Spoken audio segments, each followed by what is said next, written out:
ओम नमो भगवते वासुदेवाय। ओम नमो भगवते वासुदेवाय। ओम नमो भगवते वासुदेवाय।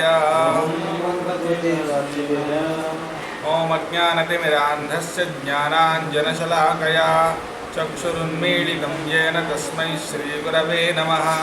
श्रीचैतन्यमनोभीष्टं स्थापितं येन भूतले स्वयं रूपः कदा मह्यं ददाति स्वपदान्तिकं।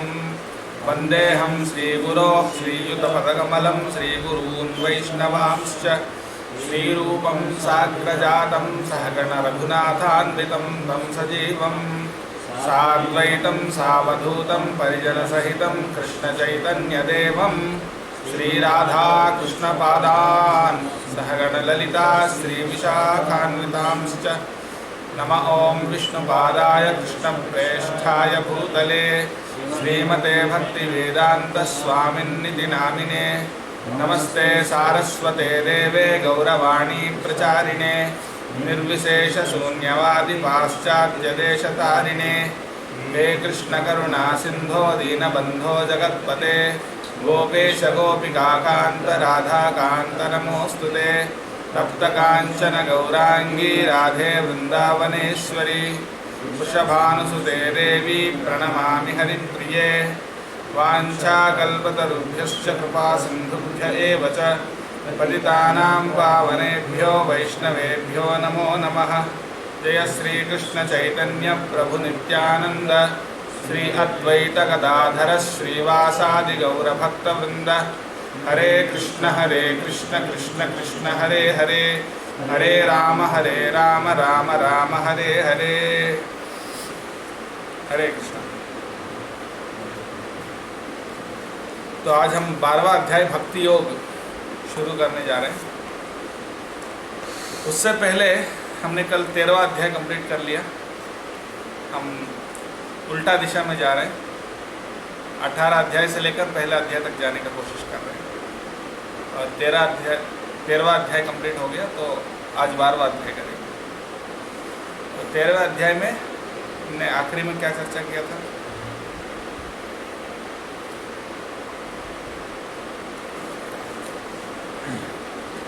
परमात्मा को अलग अलग तरह से लोग जानना चाहते हैं, तो कि ध्यान योग के माध्यम से कुछ जानना चाहते हैं, कुछ ज्ञान के माध्यम से और कुछ कर्म योग के माध्यम से जानने का प्रयास करते हैं। लेकिन कुछ लोग ऐसे भी होते हैं जो मतलब ये सब नहीं कर पाते हैं, तो उनके लिए ऐसा बोला कि श्रवण से भी वो भगवान को प्राप्त कर सकते हैं। जब वो प्रॉपर ज्ञानेनास्ति निवस्यन्ति केचित् आत्मानमात्मना अन्ये सांख्येन योगेन कर्मयोगेन च अपरे अन्यत्वेव मजानन्द श्रुत्वान्येभ्यो उपासते ते विचार तरन्ति एवं तुम श्रुतिपरायणाः। बहुत अच्छा बताया आपने। मतलब कोई ध्यान से करते हैं, कोई ज्ञान से करते हैं और कोई कर्म से करते हैं परमात्मा को दर्शन, और कोई सिर्फ श्रवण के माध्यम से करते हैं, वो भी मृत्यु को पार कर लेते हैं। ये तो लेकिन परसों हमने चर्चा की, परसों का विषय कल भी रिपीट किया मैंने। लेकिन जो परमात्मा को जानता है वो प्रकृति के तीनों गुणों से परे हो जाता है। हाँ, जो परमात्मा को जानता है वो प्रकृति के तीनों गुणों से प्रभावित नहीं होता। हाँ वो तो ठीक है, परमात्मा को तो दर्शन कर लिया वो दिव्य है। लेकिन मुख्य है कि बहुत इम्पोर्टेंट बात है, बहुत इम्पोर्टेंट बात है। और बताइए, और क्या क्या चर्चा किया था? सब कुछ और कुछ याद नहीं है? हाँ बहुत सारे तो बोलो, एक एक करके बोलो सब। एक श्लोक में ये भी बोले थे कि जो हर शरीर में आत्मा और परमात्मा को देखता है, वही असलियत में देखता है। सही दृष्टि, ये सही दृष्टि के क्या है उसके बारे में 3-4 श्लोकों में बताया गया। सही दृष्टि आत्मा और शरीर को देखता है, शरीर को नहीं देखता है लेकिन आत्मा को देखता है।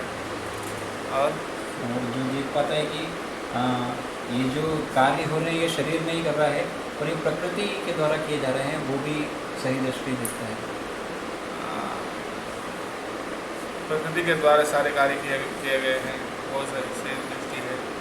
हम नहीं करता है, हम करता नहीं है, सारे काम कौन करते हैं?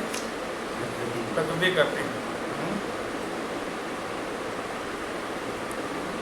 जैसे सूरज एक जगह रह के पूरा ब्रह्मांड को प्रकाशित करता है, उसी प्रकार आत्मा पूरे शरीर में को प्रकाशित करती है, पूरे शरीर को प्रकाशित करता है। जैसे सूरज पूरे विश्व को प्रकाशित करता है एक ही जगह रहते हुए अकेला, उसी प्रकार से आत्मा भी अकेला ही पूरे शरीर को चेतना से प्रकाशित करता है, चेतना भर देता है पूरे शरीर में।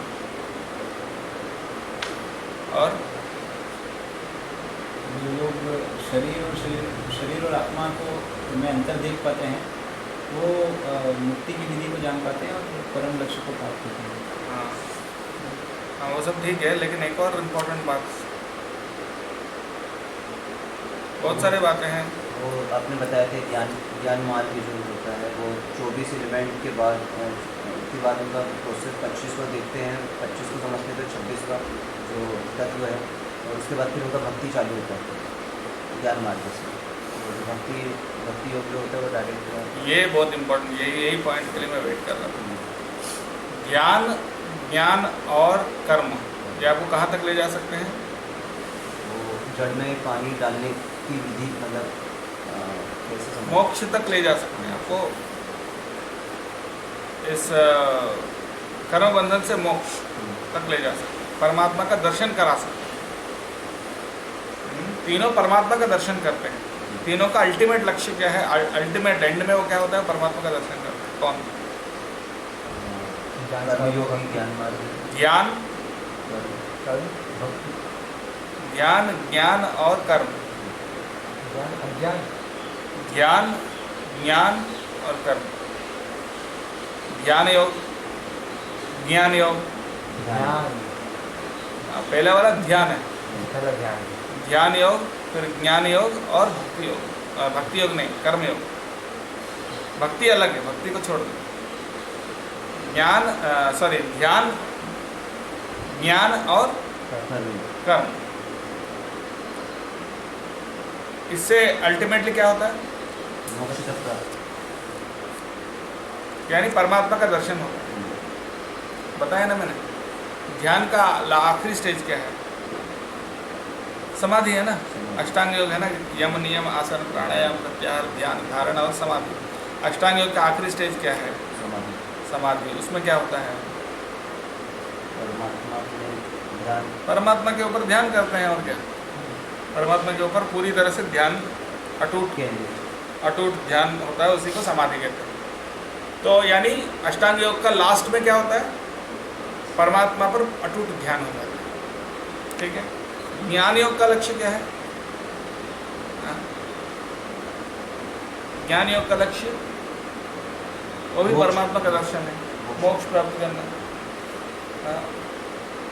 तो वो भी यहाँ पर बताया गया है एक श्लोक में। कौन सा श्लोक में बताया गया कि वो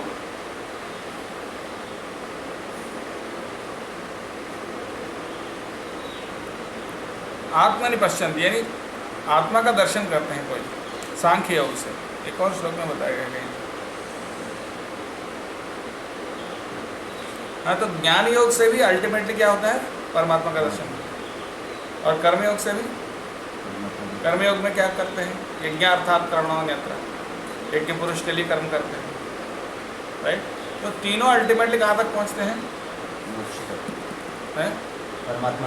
परमात्मा का दर्शन तक पहुँचते हैं। तो परमात्मा का दर्शन कर लिया, उसके बाद क्या करते हैं?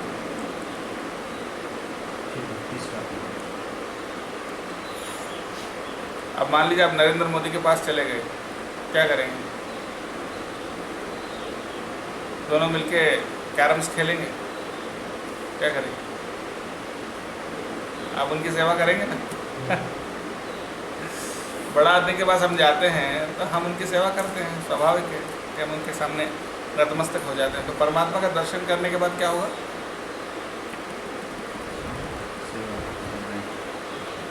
उनके प्रति हमारा प्रेम, हमारी भक्ति क्या होगी? स्टार्ट हो जाएगी दर्शन करने के बाद। हाँ, जब कोई बहुत बड़ा आदमी के सामने एक बहुत छोटा आदमी जाता है तो क्या होता है? 10 बताओ, बहुत बड़ा आदमी के सामने एक छोटा आदमी जाता है तो क्या होता है? सर्वेंट हेल्प करता है। सर झुकता है, सर झुक के प्रणाम करता है। उससे उसका मतलब क्या है? शरणागति, यानी भक्ति का शुरुआत। और उसके बाद क्या करता है? उनकी सेवा करता है ना। तो उसी प्रकार से ये लोग अल्टीमेटली ध्यान, ज्ञान और कर्म से अल्टीमेटली कहाँ तक पहुँचते हैं? परमात्मा का दर्शन तक पहुँचते हैं। और परमात्मा का दर्शन करने के बाद क्या होती है? भक्ति स्टार्ट होती है। तो यानी ध्यान, ज्ञान और कर्म आपको परमात्मा के दर्शन तक पहुंचा सकते हैं, लेकिन उससे आगे नहीं जा सकते। लेकिन भक्ति जो है वो उससे भी आगे जा सकती है। अब समझ गए ना? यानी मोक्ष प्राप्ति तक ही सीमित है ज्ञान, ज्ञान और कर्म, वही तक उनका लिमिट है, उसके बाद नहीं होता है। और लेकिन भक्ति जो है उससे आगे भी जाती है। तो ये मेन पॉइंट था। और आखिरी में बताया गया जैसे आकाश इससे टच नहीं होता है, वैसे आत्मा भी शरीर से टच नहीं होता है, ये सब बताया गया। क्षेत्र और क्षेत्रज्ञ का संयोग से सब कुछ होता है। आखिरी में होता है जो इसको क्षेत्र और क्षेत्रज्ञ के जो अंतर है वो जानता है, वो परम गति को प्राप्त करता है। अब उल्टा आ रहे हैं तो 12वें अध्याय में शुरुआत करेंगे। उसमें पहले इसका आधा जो है 11वें अध्याय में। 11वें अध्याय के अंत में क्या डिस्कस किया था? आखिरी श्लोक में मत कर्म कृन मत परम मत भक्त संगवर्जित है निर्वैर सर्वभूतेषु यः समावेति पांडवा। यानी मत कर्म कृत, जो मेरे लिए काम करता है, मत कर्म यानी मेरा काम जो करता है। जैसे मान लीजिए कभी कभी सरकार आपको, मान लीजिए कोई डिप्लोमेट है, उसको फ्लाइट में भेजती है दूसरी देश में। क्यों भेजती है? वहाँ पिकनिक मनाने के लिए भेजती है, सरकार का काम करने के लिए भेजती है। ऐसा नहीं कि वहाँ जाके पिकनिक मनाने लगे, ऐसा नहीं। उसी प्रकार से जो मेरा काम करता है इस दुनिया में, अपना काम नहीं, मेरा काम जो करता है, मत परम, मेरे लिए मुझे ही परम मानता है, मुझे ही परम सत्य मानता है। मत भक्ता, मेरा भक्त है। संग वर्जित है, भौतिक आसक्ति से दूर है। निर्वैरा, कोई शत्रु नहीं है। सर्वभूतेषु, किसी भी जीव के प्रति कोई शत्रुता, कोई द्वेष, ईर्ष्या, हिंसा नहीं रखता है। वो मुझे प्राप्त करता है। समामेति, वो मुझे ही प्राप्त करता है। जो मेरा भक्त है, मेरा काम करता है, कोई भौतिक आसक्ति नहीं है, किसी के प्रति द्वेष नहीं है, वो मुझे प्राप्त करता है। ये 11वें अध्याय के अंत में भगवान ने बता दिया। और उससे पहले एक और श्लोक, और भी सुंदर श्लोक है 54। भक्त्या त्वनन्यया शक्य, अनन्य भक्ति से मुझे प्राप्त कर सकते हैं। क्या? भक्त्या त्वनन्यया शक्य अहम एवं विधोजन, इस प्रकार से जैसा मैं हूँ। ज्ञातुम द्रष्टुम च तत्वेन प्रवेष्टुम च परंतप, ज्ञातुम, आप मुझे एज इट इज जान सकते हो, द्रष्टुम देख सकते हो, और प्रवेष्टुम च, प्रवेश भी कर सकते हो, यानी मेरे धाम में आ सकते हो। प्रवेष्टुम का मतलब यानी कि भगवान के अंदर चले जाएंगे, भगवान के धाम में जाएंगे। उसको हम विस्तार से बाद में चर्चा करेंगे जब 11वें अध्याय में जाएंगे। तो ये बताए अनन्य भक्ति से ही ये संभव है। फिर आखिरी श्लोक में भी अभी जिस हमने चर्चा किया था, ये मत कर्म, मेरा काम जो करता है, मेरा भक्त है, इसका कोई शत्रु नहीं है, वो मेरे पास आता है। ये बताने के बाद भक्ति से कंक्लूड किया ना। अभी अर्जुन के माइंड में एक डाउट आता है। 12वें अध्याय का शुरुआत, 12वें अध्याय शुरू करते हैं। अर्जुन उवाच एवं सतत युक्ता ये भक्तास्त्वां पर्युपासते ये चाप्यक्षरम् अव्यक्तम् तेषां के योगवित्तमाः। बहुत सुंदर प्रश्न है अर्जुन का। वो किताब थोड़ा नीचे, किताब तो नीचे नहीं रखना, उसके ऊपर चलो, तो अर्जुन बोला अभी भक्तों के बारे में भगवान ने बताया, लेकिन अर्जुन के माइंड में डाउट है बहुत। सभी जितने अध्यात्मवादी सभी के माइंड में डाउट है। क्या है? एवं इस प्रकार से सतत युक्ता, हमेशा निरंतर लगे हुए, ये भक्ता है, जो भक्त हैं आपके, त्वाम पर्युपासते, आपकी उपासना करते हैं। और दूसरी श्रेणी के लोग हैं, वो कौन है?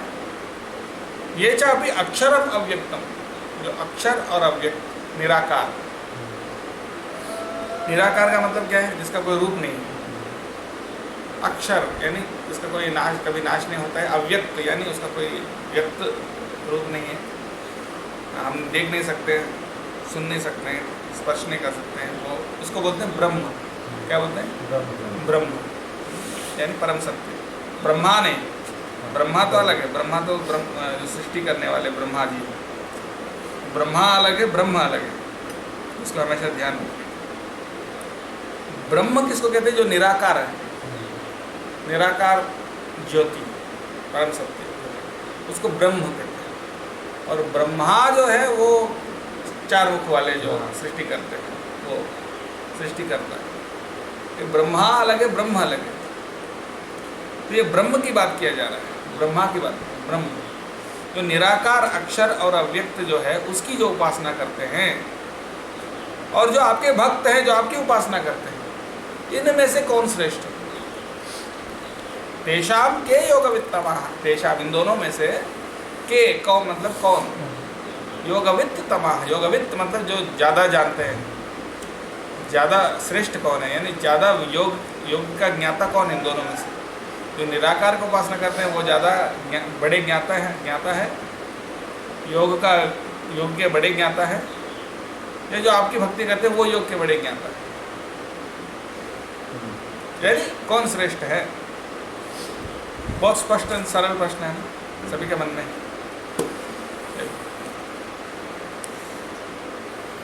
तो अर्जुन उसी को मतलब प्रभुपाद जी समझा रहे हैं।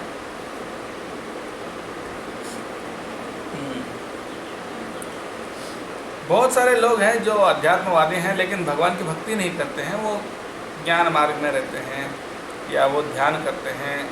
हाँ, ऐसा बहुत सारे हैं ना।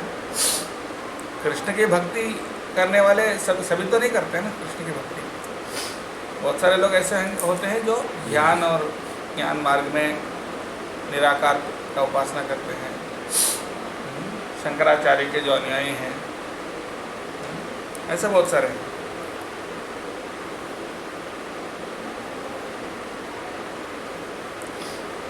तो वो लोग गीता पे भी व्याख्या ऐसा देते हैं कि गीता भी निराकार को ही सूचित करता है। ऐसे एक व्यक्ति हैं, प्रभुपाद जी उनके बारे में बताते हैं, जब भगवान ने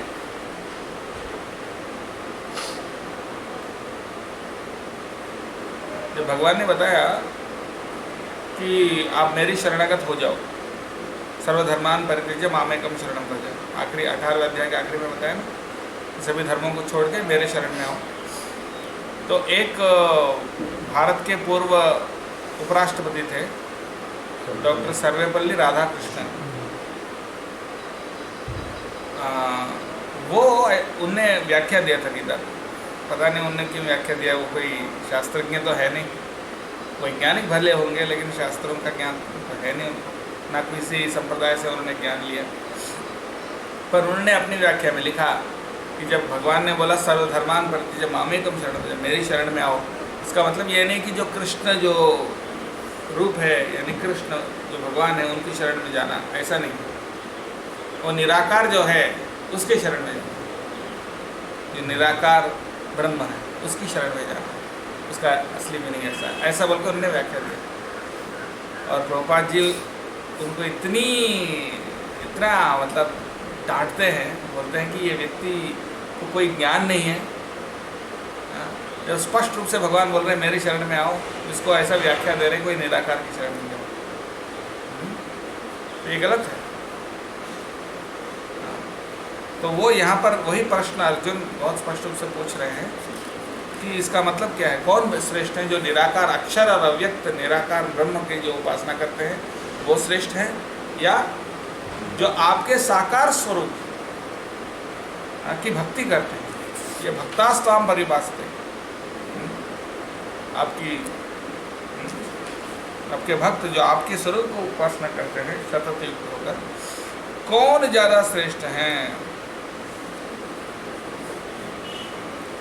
प्रश्न समझ गया ना?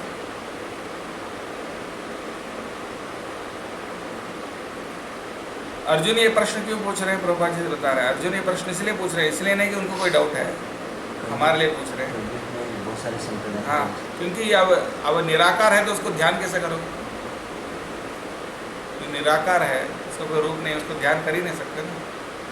अब ध्यान करने के लिए मन में कुछ तो सोचना पड़ेगा।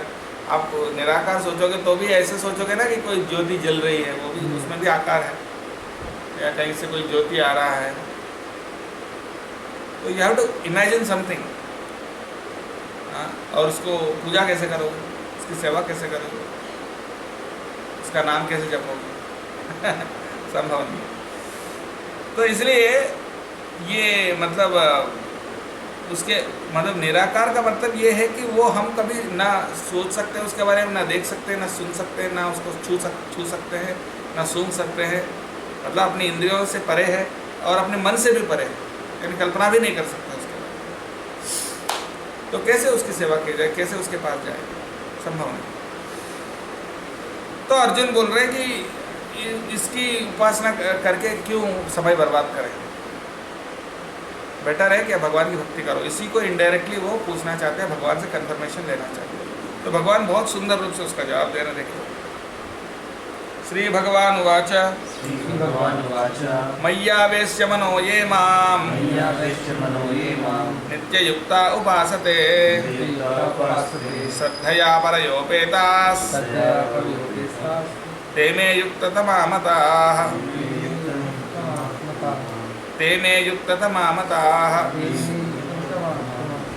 फिर से बोलिए, थोड़ा अच्छा श्लोक है। मय्यावेश्य मनो ये माम नित्ययुक्ता उपासते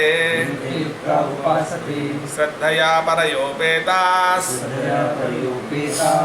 ते मे युक्ततमा मताः। जब मैं 8 या 10 साल का था, एग्जैक्टली याद नहीं कितना साल का था, तब मैं ये पूरा अध्याय याद किया था बचपन में अपने घर में। मेरे नानी जी याद करवाते याद कैसे रोज को पढ़वाते थे? हाँ, पूरा अध्याय 12वां अध्याय पूरा भक्ति योग है ना, तो उसको बार-बार तो भगवान स्पष्ट रूप से क्या बोल रहे हैं? मय्यावेश्य मनो ये माम, जो मेरे अंदर मन आवेश करके, जो मुझे नित्य युक्त उपासक है, हमेशा नित्य युक्त होकर, नित्य यानी हमेशा, श्रद्धा से परया श्रद्धया उपेता, यानी दिव्य श्रद्धा, परया यानी दिव्य श्रद्धा, कोई भौतिक श्रद्धा नहीं। ऐसा नहीं कि मेरा दोस्त इस्कॉन में रहता है, उसने बोला कृष्ण की भक्ति करो इसलिए मैं कृष्ण की, ऐसा नहीं, वो तो साधारण श्रद्धा है। दिव्य श्रद्धा का मतलब ये है, सभी आचार्य सभी शास्त्र बता रहे हैं और सभी साधु पुरुष हजारों लाखों साल से सब बोल रहे हैं। इसीलिए भगवान कृष्ण भगवान ये परा श्रद्धा यानी दिव्य श्रद्धा, दिव्य श्रद्धा के साथ जो मेरी उपासना करता है, नित्य युक्ता उपासना, जो नित्य युक्त होकर हमेशा मेरी उपासना करते हैं परा श्रद्धा से, मन में मुझ में लगाकर, मन मुझ में लगाकर। ऐसा नहीं कि हम इस्कॉन में आ गए, कई बार ऐसे भी होता है, हम इस्कॉन में तो आ गए कैसे ना कैसे आके, लेकिन हम सेवा कर रहे हैं, लेकिन हमारा मन कहीं और है। अरे बेकार में आ गए यार इस्कॉन में, बाहर रहता तो कितना अच्छा समोसा खाता, और अच्छा कितना अच्छा हमारे दोस्तों के साथ मूवी देखने जाता, बहुत कुछ कर सकता था, अभी ऐसा तो करना भी संभव नहीं है। या फिर बहुत सुंदर अपना मतलब गाड़ी घोड़ा बंगला सब होता, अब मैं यहाँ पर सेवा कर रहा हूँ, कोई मुझे सैलरी भी नहीं मिलता, हम तो ऐसे ही सेवा कर रहे हैं, तो क्यों ऐसा टाइम वेस्ट कर रहा हूँ, बर्बाद कर रहा हूँ। कोई IAS ऑफिसर बनता तो अभी तक मैं कोई डिस्ट्रिक्ट के कलेक्टर बन जाता अभी तक। बेकार में यहाँ के ये लोग हमको कदर भी नहीं करते हैं, ये लोग हमको रेस्पेक्ट भी नहीं देते हैं। ये सब ऐसे घटिया किस्म के लोग सब खड़े हुए हैं यहाँ पर, बेकार में इनके साथ इनके बीच में आके पड़ा हूँ मैं। हाँ, क्या कहता हूँ ऐसा सोचते रहते हैं, तो इसका मतलब मन उनका भगवान में, मन कहीं और है। भले बाहरी रूप से आरती कर रहे, तो आरती घुमा रहा, ऐसा नहीं। मैया आवेश्य मना, यानी हमेशा वो भगवान के बारे में मन में सोचते, मन में भगवान के बारे में सोचते, और मन में भगवान के बारे में सोचने के लिए ही भक्ति के सारे अंग, भगवान का नाम जप करने का भी उद्देश्य वही है, मन भगवान पे लगाने का। भगवान की कथा सुनने का भी उद्देश्य वही है कि मन भगवान पे लगाने का। ये बुक्स पढ़ने का भी वही उद्देश्य है, प्रचार करने का भी वही उद्देश्य है, प्रसाद खाने का भी वही उद्देश्य है, भक्तों की सेवा करने का भी वही उद्देश्य है। हर कार्य का उद्देश्य क्या है? स्मर्तव्य सततम विष्णुर विस्मर्तव्यो न जादुचित, यानी हमेशा भगवान की याद करना और कभी भी उनको नहीं भूलना, यही उद्देश्य है सभी नियमों का। तो जो इस प्रकार से दिव्य श्रद्धा के साथ मेरी उपासना करता है, सतत युक्त होकर हमेशा परा श्रद्धा के साथ, वो युक्त तमामताः, वो पूरी तरह सबसे अच्छी तरीके से युक्त है मुझसे। युक्त मतलब परफेक्ट, ठीक है, प्रभुपाद ने लिखा परफेक्ट। युक्त का मतलब है, युक्त किसको बोलते हैं? युक्त का मतलब क्या है? इसी से परिपूर्ण है। आपका चांस हो गया। सही होना किसी वो हिंदी में युक्त उसको बोलते हैं, लेकिन असल में युक्त का मतलब क्या है प्रभु जी?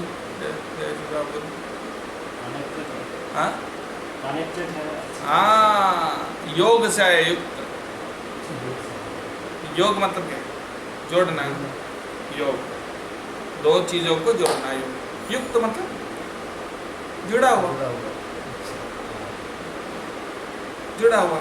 योग यानी जोड़ना, और योग करने से क्या होता है? हम युक्त होते हैं। योग करने से युक्त होते हैं, यानी जुड़ जाते हैं। युक्त तमाह, देखो युक्त, युक्ततर और युक्ततम, जैसे गुड बेटर बेस्ट होता है ना इंग्लिश में। गुड बेटर बेस्ट, क्या फर्क है? पॉजिटिव कंपैरेटिव सुपरलेटिव, यानी गुड मतलब अच्छा, बेटर मतलब और अच्छा, और बेस्ट मतलब सबसे अच्छा, उसके ऊपर और कुछ नहीं। ऐसे बताइए, युक्त, युक्ततर और युक्ततम।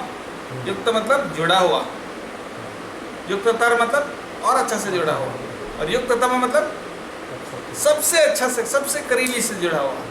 युक्त तमामताः, यानी ये सबसे अच्छी तरीके से मुझसे जुड़ा हुआ है। कौन? जो परा श्रद्धा के साथ मेरी उपासना करता है। समझ गए? जो परा श्रद्धा के साथ मन मुझ में लगाकर नित्य युक्त होकर मेरी उपासना जो करता है, वो सबसे अच्छी तरीके से मुझसे जुड़ा हुआ। युक्त तमाह, यानी उससे और अच्छा कोई जोड़ नहीं सकता। बेस्ट तरीका ये है। लेकिन फिर बता रहे हैं, लेकिन और लोगों के बारे में बात करना पड़ेगा ना, जो दूसरा कैटेगरी है निराकार का उपासना जो करते हैं, उसका भी बात कर रहे हैं यहाँ पर। तू यानी बट, लेकिन शब्द को हिंदी संस्कृत में क्या बोलते हैं?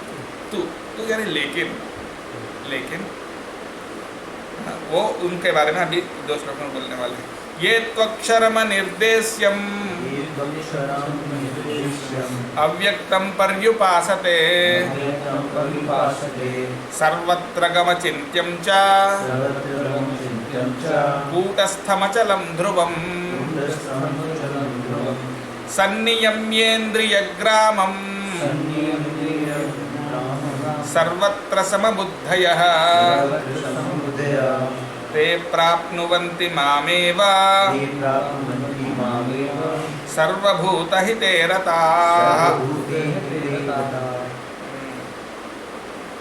मैं इंग्लिश में पहले एक बार पढ़ लेता हूँ, उसके बाद फिर समझाता हूँ।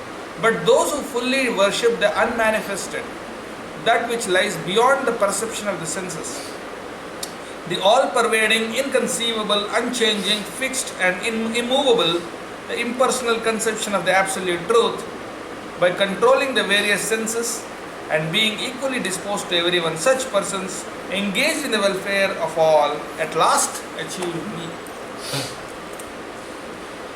Okay, इसको समझा। फैन बंद कर देना दोनों। ये तो अक्षरम अनिर्देश्य। अक्षरम यानी क्षर नहीं है, यानी जिसका नाश नहीं है, अविनाशी। अनिर्देश्य, निर्देश यानी जिस निर्देश का मतलब क्या होता है? निर्देश किसको बोलते हैं? वो तो एक निर्देश है हिंदी में। हिंदी और संस्कृत में थोड़ा मीनिंग थोड़ा सा डिफरेंट होता है कई बार। नहीं, निर्देश का मतलब निर्देशित करो, निर्देशित करो यानी दिशा दिखाना। जैसे उदाहरण के लिए यहाँ से खंडवा किस तरह, निर्देशित करो यानी निर्देश यानी दिखाना कि ऐसे जाओ, यहाँ से डायरेक्शन, इस दिशा में जाओ, निर्देश।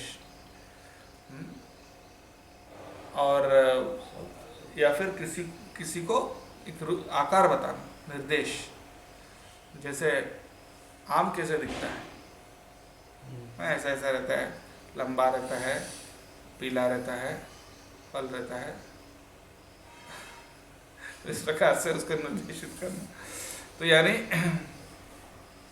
आप अच्छा निर्देशित करते हो। सो एनीवे, तो इस प्रकार से जो निर्देशित नहीं किया जा सकता, अनिर्देश्यम यानी ब्रह्म जो है, निराकार जो है, उसको निर्देशित नहीं कर सकता। वो कैसे रहता है भैया? अगर आप पूछेंगे कि वो ब्रह्म क्या है, कैसा है, उसको समझाना बहुत मुश्किल है। कैसे समझाएंगे? क्योंकि ना उसको कोई रूप है, ना उसका कोई शेप है, ना कोई कलर है, लाल रंग का रहता है या पीला रंग का रहता है, ऐसा कुछ बोल नहीं सकते हैं कि उसका वजन कितना है, गर्म रहता है, ठंडा रहता है। कैसे समझाएंगे उसको? अनिर्देश्यम यानी उसके बारे में समझाना बहुत मुश्किल है। ऐसा मायावादी का एक गुरु है, वो बोलते हैं कि 2 शिष्य हैं, उनके साथ बहुत साल पढ़े ब्रह्म के बारे में। ब्रह्म क्या है, उपनिषद सारे अध्ययन किए, गुरु के पास बैठकर गुरु से सीखे, सारे उपनिषदों का अध्ययन किए, सब अध्ययन किए। और अध्ययन करने के बाद उनका ग्रेजुएशन सेरेमनी था। उस टाइम पे गुरु ने शिष्यों को दोनों को बुलाया और पहले वाले को पूछा ब्रह्म क्या है। तो उन्होंने बहुत सारे उपनिषदों से वर्णन किया है, वैसा है वैसा है, ऐसा करके 1 घंटा पूरा अलग अलग श्लोकों से, अलग अलग सूत्रों से, अलग अलग उपनिषदों से, अलग अलग शास्त्रों से और तरह तरीके से उसको समझाया ब्रह्म क्या है। और दूसरे को बुलाया, तुम बोलो ब्रह्म क्या है। हाँ, तो दूसरे व्यक्ति ने कुछ नहीं बोला, चुपचाप रहा। तो फिर गुरु ने बोला कि इसलिए दूसरा व्यक्ति समझ गया कि ब्रह्म तो अनिर्देश्य है, उसके बारे में क्या बोलेंगे। अनिर्देश्य है ना, जो कुछ नहीं बोला मतलब उसके बारे में कुछ बोल ही नहीं सकते, बोलना ही संभव नहीं है, नहीं अनिर्देश्य।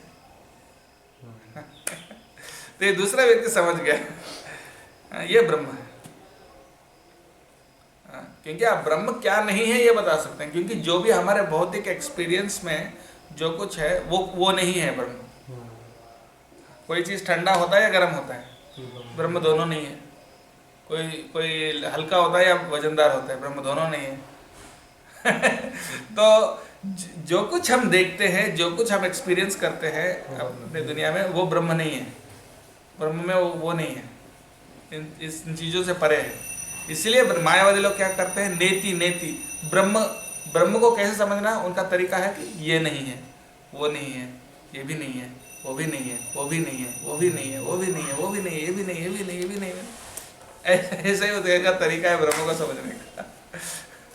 नेति नेति नेति यानी न इति, न इति मतलब ये नहीं है, इति हो गई यह, न इति यानी नेति नेति नेति। ऐसा उनका उस तरीके से वो समझने की कोशिश करते। तो ये अनिर्देश का मतलब ये है, ये तो अक्षरम अनिर्देश्यम अव्यक्तम, अव्यक्त व्यक्त नहीं, व्यक्त स्वरूप नहीं उसका, पर्युपास्य उसकी जो उपासना करते हैं उसका और भी लक्षण है। सर्वत्रगम सभी जगह है, अचिंत्यम यानी उसके बारे में आप सोच भी नहीं सकते, बोलने का तो दूर की बात है, सोच भी नहीं सकते हो। मतलब कैसे सोचोगे उसके बारे में, सोचना है तो कैसे सोचना है। अचिंत्यम, कूटस्थम, कूटस्थम का मतलब क्या है, जो बदलता नहीं है। अचलम जो स्थिर है यानी चलायमान नहीं है।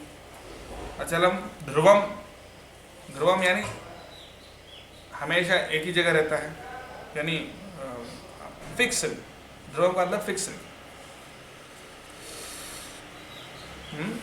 संनियम्य इंद्रिय ग्रामम, जो इसकी उपासना करते हैं लेकिन उनके अंदर और क्या गुण होना चाहिए, संनियम्य इंद्रिय ग्राम, अपनी पूरी इंद्रियों को वश में रखना चाहिए। सर्वत्र समबुद्धिया, सभी को सभी जगह एक समबुद्धि रखने वाले, यानी खुशी हुआ या दुख हुआ कुछ भी हुआ समबुद्धि रख के, ऐसा जो सर्वभूत हिते रहता, सभी जीवों का हित के लिए जो काम करते हैं वो भी मुझे ही प्राप्त करते हैं। ते प्राप्नुवन्ति मामेव, वो भी मुझे ही प्राप्त करते हैं, भगवान कह रहे हैं।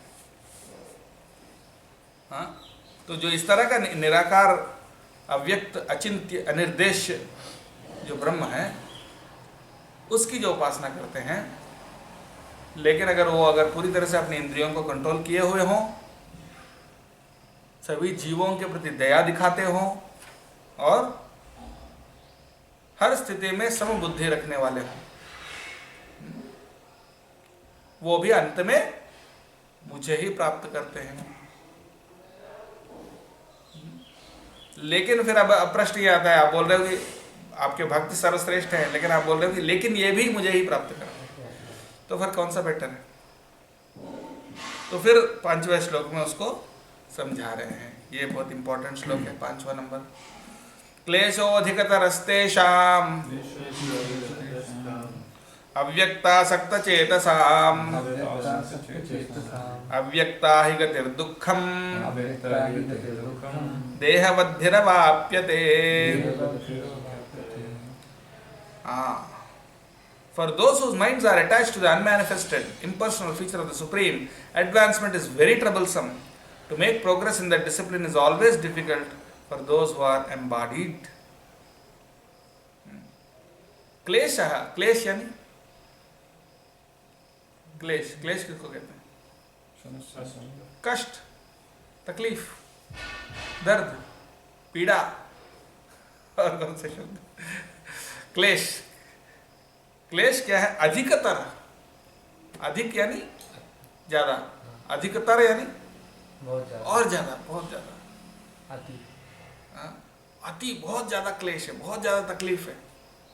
तेषाम उन लोगों को, किनको? अव्यक्तासक्त चेतसाम, जो अव्यक्त जो निराकार है उसके ऊपर उपासना जो करते हैं उनके लिए बहुत तकलीफ है, बहुत मुश्किल है, क्लेश है, बहुत कष्ट है उनको। अव्यक्ता ही गतिर दुखम,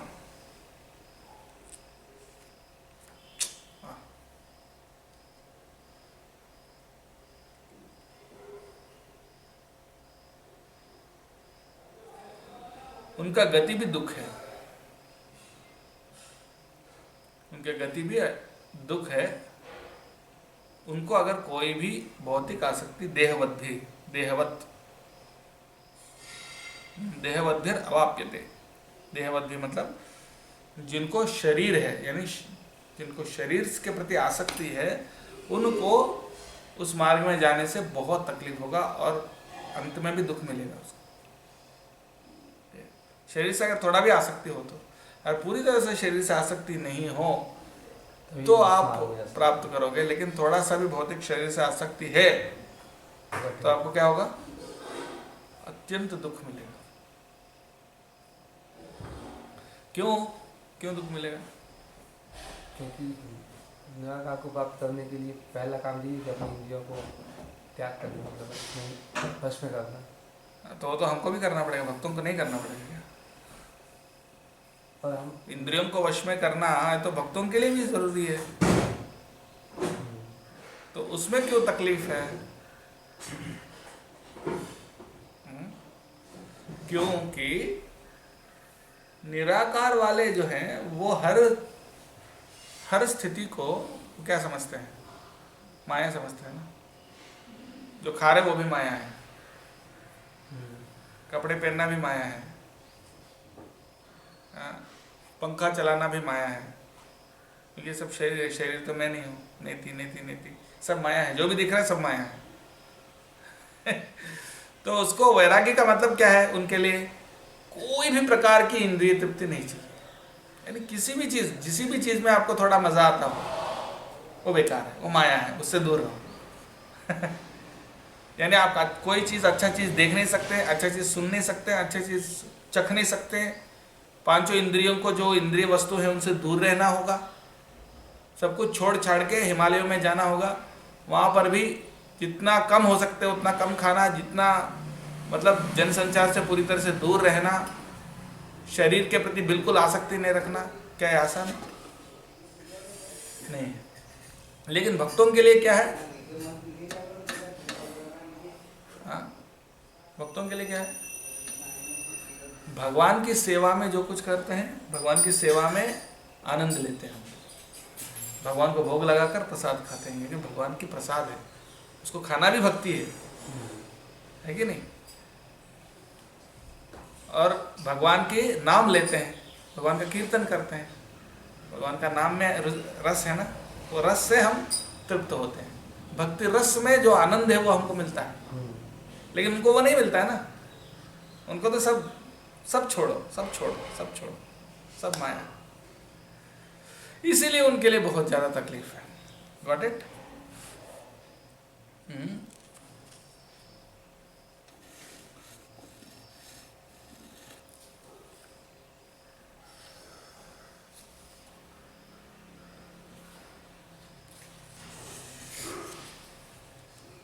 रूपा जी तात्पर्य बोल रहे हैं, a crude example may be given here. We may find some mail boxes on the street, and if we post our letters in these boxes, they will naturally go to their destination without difficulty. But any old box or an imitation, हाँ, तो जैसे भगवान का जो विग्रह है वो कोई भौतिक रूप नहीं है, क्योंकि जो मायावादी लोग हैं, जो मायावादी यानी जो निराकार की उपासना करते हैं, वो मायावादी नहीं है। मायावादी वो होते हैं जो निराकार की उपासना करते हैं, लेकिन बोलते हैं कि जो भगवान का रूप जो है वो भी माया है। निराकारवादी दो प्रकार के हैं। जो निराकार का उपासना करते हैं ठीक है, लेकिन भगवान का रूप की निंदा नहीं करते हैं, वो सिर्फ निराकारवादी है। लेकिन जब निराकारवादी जब भगवान के रूप का भी निंदा करने लगते हैं कि भगवान का रूप भी भौतिक है, हमारा जैसे ही है, वो भी उनका भी, वो भी माया से बना हुआ है, वो भी पंचभूतों से बना हुआ है, ऐसे जो बोलते हैं वो मायावादी बन जाते हैं। उनको मायावादी बोलते हैं। मायावादी यानी जो भगवान का रूप को भी भौतिक कहते हैं। भगवान का नाम, भगवान का रूप वो भी मटेरियल है, हमारा जैसे ही स्वरूप है, वो भी माया है, माया से बना हुआ है। असल में जो परम सत्य वो निराकार है। निराकार ही असल में परम है। जो भगवान का साकार स्वरूप है वो भी माया है। ऐसा जो कहते हैं वो क्या है? उनको मायावादी कहते हैं। और मायावादी जो होते हैं वो अपराधी होते हैं, क्योंकि वो भगवान के रूप की निंदा करते हैं और भगवान का रूप को की दिव्य तत्व को नहीं समझ पाते हैं कि उनकी भौतिक रूप नहीं है हमारे जैसे। पंचभूतात्मिक जो होता है ना, हमारा शरीर मिट्टी, जल, अग्नि, वायु, आकाश, इन चीज़ों से बना हुआ है। भगवान का वैसा रूप नहीं है, उनका सच्चिदानंद विग्रह है उनका। रोज सुबह हम भगवान का दर्शन जब करते हैं ना, तो बोलते हैं ना, अंगान यस्य सकलेन्द्रिय वृत्ति मंत्र, बस अंगानी यस्य सकलेन्द्रिय वृत्तिमन्ति, ऐसा गाते हैं ना दक्षिणार्थी में। पश्यन्ति पान्ति कलयन्ति चिरम जगन्ति, सभी जगतों का चिरम अनंत काल से उन सभी लोगों का पालन कर रहे हैं, सृष्टि कर रहे हैं और नाश कर रहे हैं। और आनंद चिन्मय सदुज्ज्वल विग्रह से, उनका जो स्वरूप है सत चित्त और आनंद से बना हुआ है, नित्य है। उनको हमारे जैसा कोई बुढ़ापा बीमारी ये सब चीज नहीं है, ना उनको शरीर और आत्मा में कोई भेद है जैसा हमको है।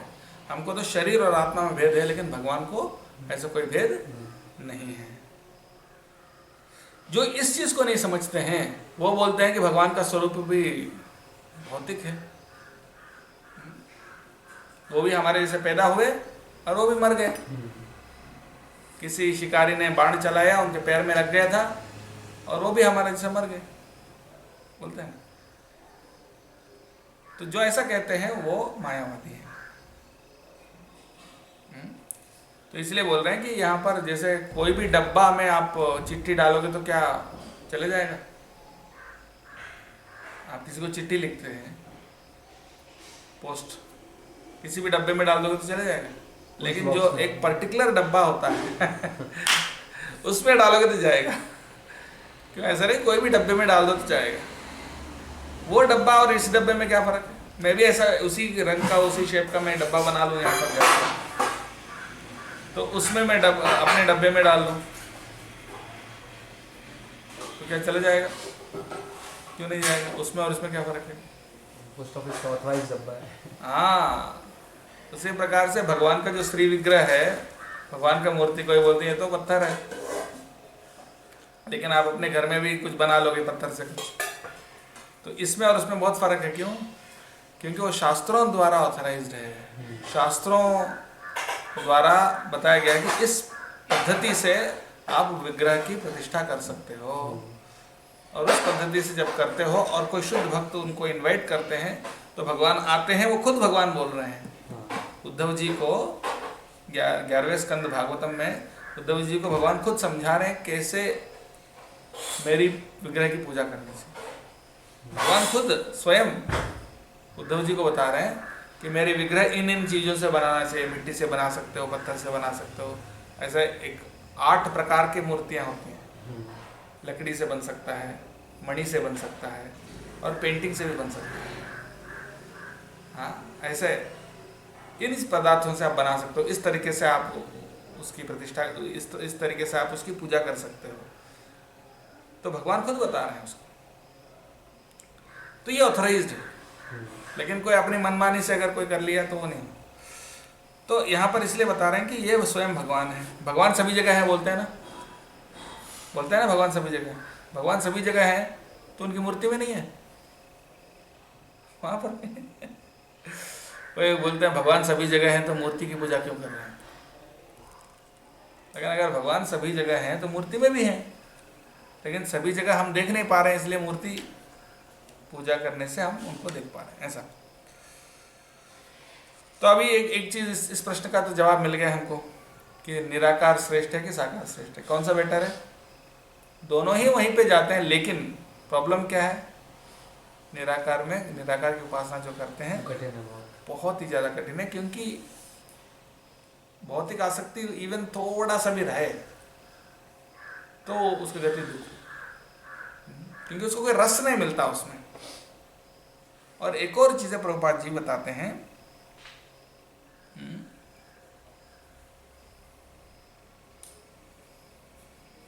दोनों स्थिति में उसको दुख है, गति भी दुख है। ये नहीं बोल रहे हैं कि सिर्फ प्रोसेस से दुख है, उसके गति भी दुख होता है। क्यों? सिर्फ ऐसा नहीं कि सिर्फ उसकी उपासना में ही कष्ट है, उपासना करने के बाद जब वो गति को प्राप्त करता है उसमें भी कष्ट है। ऐसा क्यों?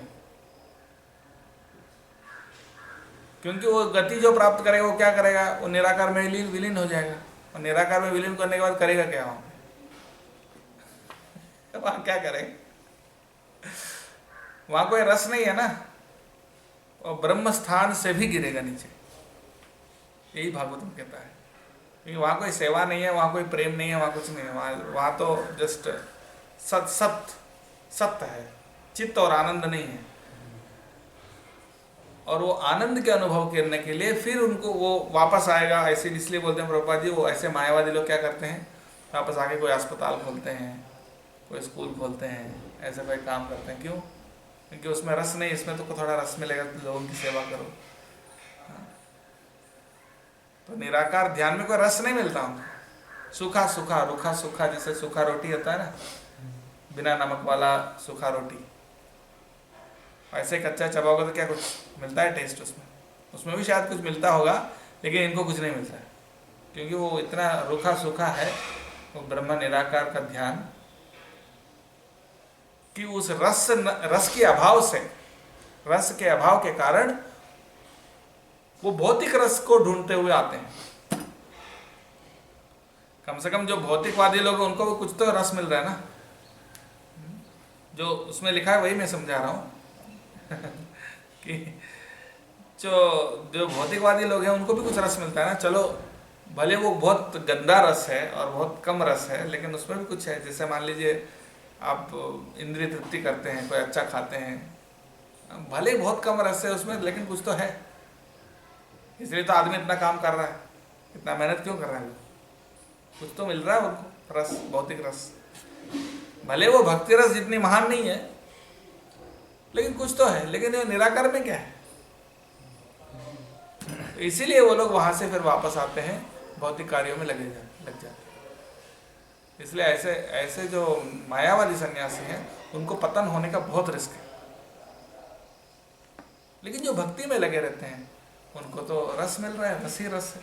भगवान का नाम में रस है, भगवान की सेवा में रस है, भगवान की कथा में रस है, हाँ, भगवान के प्रसाद में रस है, भगवान की विग्रह पूजा में रस है, प्रचार में रस है, रस ही रस है, तो संतुष्ट है। ठीक है,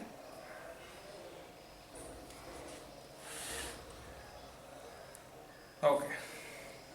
अब टॉपिक थोड़ा चेंज हो रहा है, अभी वापस भगवान की भक्ति में आ रहे हैं, भगवान की भक्त के बारे में बता रहे हैं। देखो, ये तो सर्वाणि कर्माणि मयि सन्न्यस्य मत्पराः अनन्येनैव योगेन मां ध्यायन्त उपासते तेषामहं समुद्धर्ता मृत्यु संसार सागरात् भवामि न चिरात् पार्थ मय्यावेशित चेतसाम्। यहाँ पर एक और बहुत महत्वपूर्ण बात पॉइंट आ रहा है।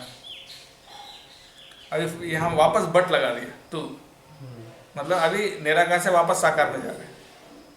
क्या बोल रहे हैं? लेकिन ये तो सर्वाणि कर्माणि मयि सन्न्यस्य मत्पराः, सभी कर्मों को मेरे अंदर छोड़कर, यानी मेरे लिए करते हुए, मत्पराः यानी मुझे ही परम समझते हुए, अनन्येनैव योगेन, अनन्य योग से जो मेरी उपासना करते हैं, माम ध्यायन्त उपासते, मेरी ध्यान और उपासना करते हैं, उनको क्या करता हूँ मैं?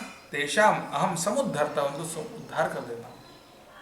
मृत्यु संसार सागरात, जो मृत्यु रूपी संसार सागर है उससे, सागरात यानी वहां से मैं उद्धार करता हूँ, पूरी तरह से उद्धार करता हूँ। समुद्धरता यानी पूरी तरह से उद्धार करता हूँ। भवामि न चिरात, बहुत चिरात यानी बहुत लंबे समय, न चिरात यानी बहुत लंबा समय नहीं लगेगा, बहुत जल्दी, हाँ, बहुत लंबा समय नहीं लगेगा, थोड़ा समय तो लगेगा लेकिन बहुत लंबा समय नहीं लगेगा।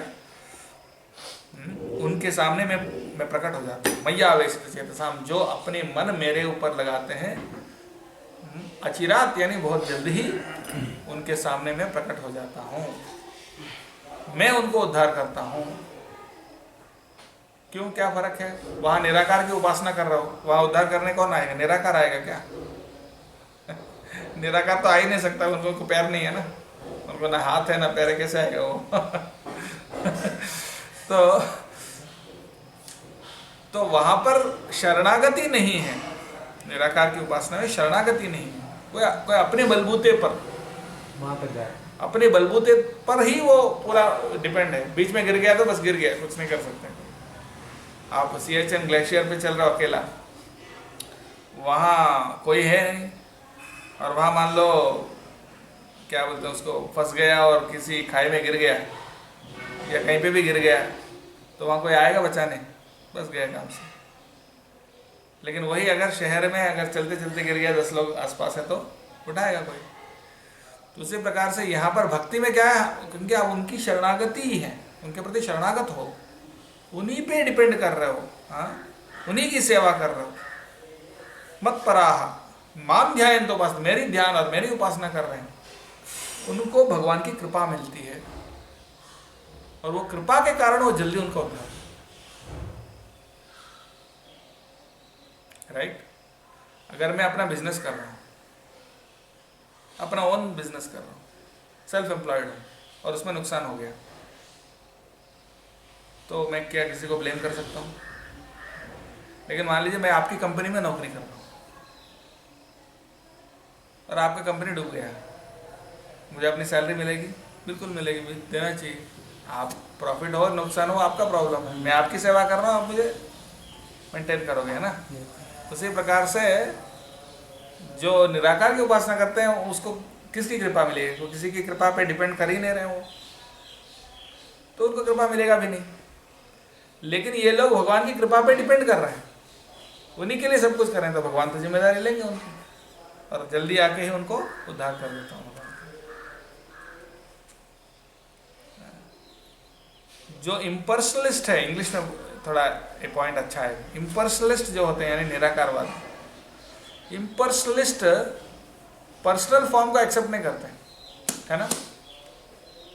इम्पर्सनलिस्ट जो है वो पर्सनल फॉर्म को एक्सेप्ट नहीं करते, इसलिए भगवान भी कोई पर्सनल इंटरेस्ट नहीं लेते। भगवान भी कोई पर्सनल इंटरेस्ट नहीं लेते Prabhupada.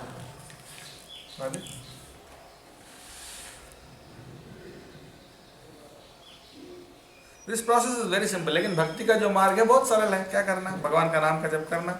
One can devote himself in his occupation, जो भी आपका कर्तव्य है, यानी जो भी आपका ड्यूटीज़ हैं वो करते रहो।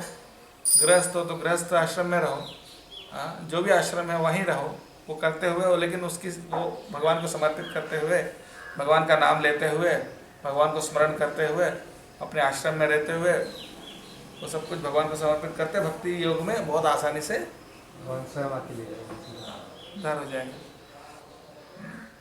Without delay, नचिरात। बहुत जल्दी ही मैं खुद आऊँगा, भगवान वो बता रहे हैं ऐसा।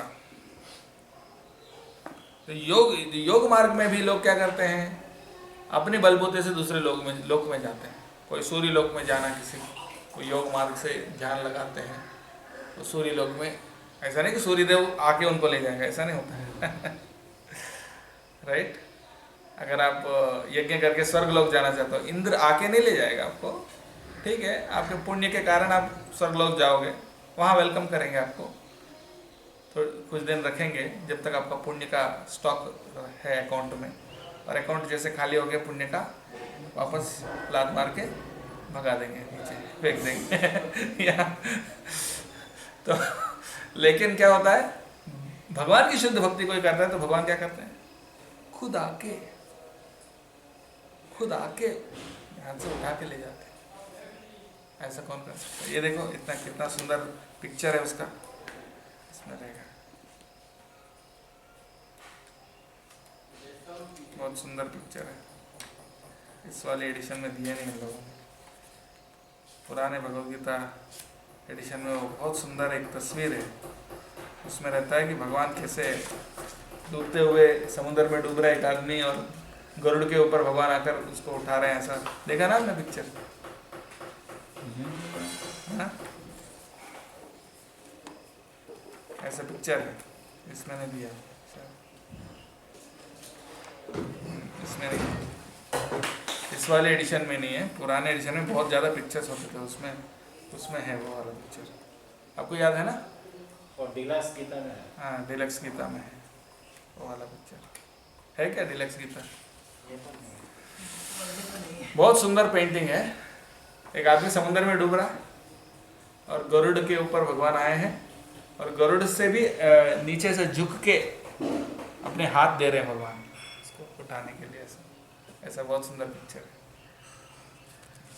ओके, इसलिए 8वें श्लोक में बता रहे हैं, इसलिए भगवान बोल रहे हैं कि क्या करना है। मय्येव मन आधत्स्व मयि बुद्धिं निवेशय निवसिष्यसि मय्येव अत ऊर्ध्वं न संशयः। इसको समझाता हूँ। उससे पहले, इससे पिछले वाले श्लोक में तात्पर्य प्रभुपाद जी बहुत सुंदर 2 श्लोक उद्धृत कर रहे हैं। वराह पुराण से एक है, नयामि परमं स्थानम अर्चिर आदि गतिम विना गरुड़ स्कंधम आरोप्य यथेच्छम अनिवारितः। वाह। गरुड़ स्कंधम आरोप्य यानी गरुड़ के ऊपर बिठाते हैं। नयामि उसको ले जाता हूँ, परम स्थान, परम स्थान को तक मैं ले जाता हूँ। अर्चिर आदि गतिम विना, अर्ची यानी सूर्य सूर्य वगैरह इत्यादि लोगों को ले जाए बिना मेरे परम स्थान को ले जाता हूँ। गरुड़ स्कंधम आरोप्य, गरुड़ के ऊपर बिठाता हूँ उनको, गरुड़ के ऊपर बिठाकर, आरोप्य यानी उसके ऊपर बिठाकर, यथेच्छम अनिवार्यतः, कोई मुझे रोक नहीं सकता। अनिवार्यतः यानी ऐसा किसी से रुके बिना मैं उनको ले जाता हूं। ऐसा नहीं कि बीच में कोई ट्रैफिक जाम है, लाल सिग्नल आएगा, ऐसा नहीं।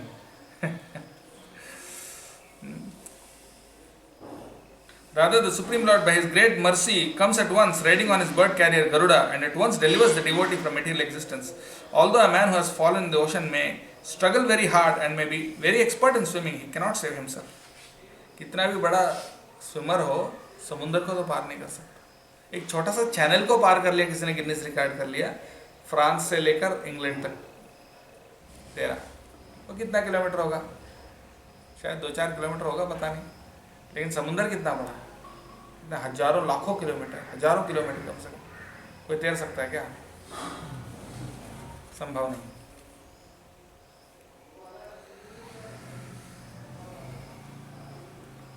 और नारायणी से एक बहुत सुंदर श्लोक होता है, या वै साधन संपत्ति पुरुषार्थ चतुष्टये तया विना तदाप्नोति नरो नारायणाश्रयः।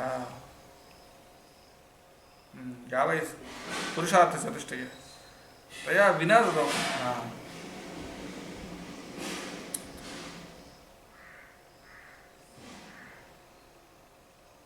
Any intelligent man should always prefer the process of devotional service to other paths. वही बता रहे हैं कि पुरुषार्थ चतुष्टये या साधन संपत्ति। पुरुषार्थ चतुष्टय क्या होता है? 4 पुरुषार्थ है ना, धर्म अर्थ काम और मोक्ष। इनको पूरा अच्छा से पालन करने से जो फल मिलता है, उसके बिना ही प्राप्त वो मिल जाता है। नरो नारायण आश्रय है, नारायण का आश्रय लेने से नर को वही फल मिल जाता है। ये धर्म अर्थ काम मोक्ष के प्रयास के बिना वो मिल जाता है। क्या वापस शुरू करें लेक्चर? लंबा कॉल है आगे आपको? हाँ नहीं, जाना पड़ा, गाड़ी। अच्छा, जाना पड़ा, मिट्टी की गाड़ी आई थी तो उसको चार्ज कर लगा। ओके, सो ऐसा तो यानी one should not engage in the different process of fruitive activities or cultivation of knowledge by the mental speculative process. One who is devoted, यानी ज्ञान और कर्म इत्यादि मार्गों में जाए बिना उसको क्या करना चाहिए? सीधा भक्ति में आना चाहिए। और ज्ञान कर्म और ध्यान से जो भी फल मिलता है वो अपने आप उसको मिल जाता है। यही उसका उस श्लोक का तात्पर्य है। और आज एक और श्लोक कर देते हैं बहुत सुंदर। तो अभी कंक्लूजन भगवान दे रहे, मय्येव मन आधत्स्व मयि बुद्धिं निवेशय निवसिष्यसि मय्येव अत ऊर्ध्वं न संशयः। इसलिए अभी भगवान आदेश के रूप में बात कर रहे हैं। अभी तक क्या किए? अभी तक ये बता रहे थे कि ये इसका उपासना करने से ये मिलेगा, उसका उपासना करने से वो मिलेगा, ऐसा बता रहे थे। अब आप अर्जुन को डायरेक्ट बता रहे हैं, अब तुम ये करो, डायरेक्ट आदेश दे रहे हैं। क्या बोल रहे हैं? मय्ये एव मना आधत्स्व, आपका मन मेरे अंदर लगाओ, आपका मन मुझ में लगा के रखो। आधत्स्व यानी फिक्स करो, आपका मन मेरे ऊपर फिक्स करो। मयि बुद्धिम निवेशय, आपकी बुद्धि को भी मेरे अंदर निवेश करो।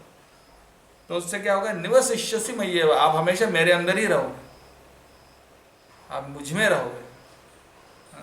अतः ऊर्ध्वम, उसके बाद से मेरे अंदर ही रहोगे। न संशय, उसमें कोई संशय नहीं है। हाँ, उसमें कोई संशय नहीं है, नो डाउट। आप अगर मन और बुद्धि मुझ में लगाओगे तो मेरे अंदर ही रहोगे। मन और बुद्धि भगवान में लगाना मतलब क्या है? मन में भगवान के बारे में सोचना, मन में भगवान के बारे में सोचना, और बुद्धि भगवान में लगाना मतलब सारे कार्यों को भगवान के प्रति समर्पित करना। बुद्धि क्या करता है? विचार करता है ना, क्या करना, क्या नहीं करना, कैसे करना। बुद्धि का काम यही है। अब मान लो फॉर एग्जांपल आपको कोई प्रोजेक्ट करना है, उसको कैसे करना है। इंटेलिजेंस, आपका दिमाग उसी पे काम करता है। तो यानी अपनी बुद्धि को भगवान के कार्य में लगाना। जैसे अभी हमको पूरे इंदौर में प्रचार करना है, कैसे करें, इंदौर में प्रचार कैसे करें, क्या क्या करना होगा, कैसे कार्यक्रम करना होगा, कैसे लोगों को बुलाना होगा, कैसे उनको जोड़ना होगा, कैसे मंदिर बनाना होगा, कैसे बच्चों को कैसे करना है, बूढ़ों को कैसे करना है, युवाओं को कैसे करना है, गृहस्थों को कैसे करना है, हर श्रेणी के लोगों को कैसे इस गीता का संदेश समझाना है, कैसे उनको भक्ति मार्ग में लाना है, कैसे प्रभुपाद जी की सेवा करना है, कैसे भगवान का नाम का जप में अपनी टेस्ट बढ़ाना है, कैसे गुरु की सेवा करना है। ये सब बुद्धि का काम है ना। इस तरह बुद्धि लगाना, बुद्धि सिर्फ उसी काम में लगाना। ऐसा नहीं कि कैसे मैं अपना बैंक बैलेंस बढ़ाऊँ या फिर कैसे मैं अपना क्या बोलते हैं उसको अपना जब सोचेंगे तो फिर वो मतलब भगवान में नहीं है। बुद्धि अपने बारे में सोच रहे हैं आप। लेकिन भगवान में बुद्धि लगाना है, भगवान की सेवा को कैसे अच्छा से करना, उसमें दिमाग लगाना और अपने मन को भी भगवान में लगाना। ऐसा करो तो क्या होगा? हमेशा मुझ में ही रहोगे।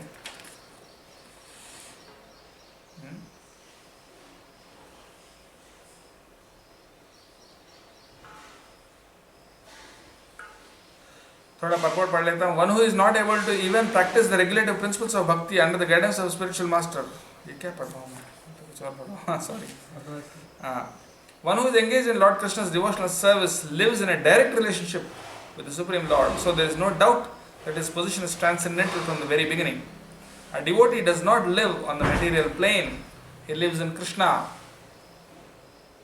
The holy name of the Lord and the Lord are non-different. Therefore, when a devotee chants Hare Krishna, Krishna and his internal potency are dancing on the tongue of the devotee. जब आप हरे कृष्ण महामंत्र का जप करते हो, प्रभुपाद बोल रहे हैं कि भगवान और उनके अंतरंगा शक्ति यानी राधा रानी दोनों नाच रहे हैं। कहाँ? उनके जीवान पे, उनके जीवान के ऊपर राधा रानी और कृष्ण दोनों नाच रहे हैं जब आप भगवान का नाम लेते हो। सोचिए, when he offers Krishna food, Krishna directly accepts these eatables and the devotee becomes Krishnaized by eating the remnants. One who does not engage in such devotional service cannot understand how this is so, although this is a process recommended in the Bhagavad Gita and in other Vedic literatures.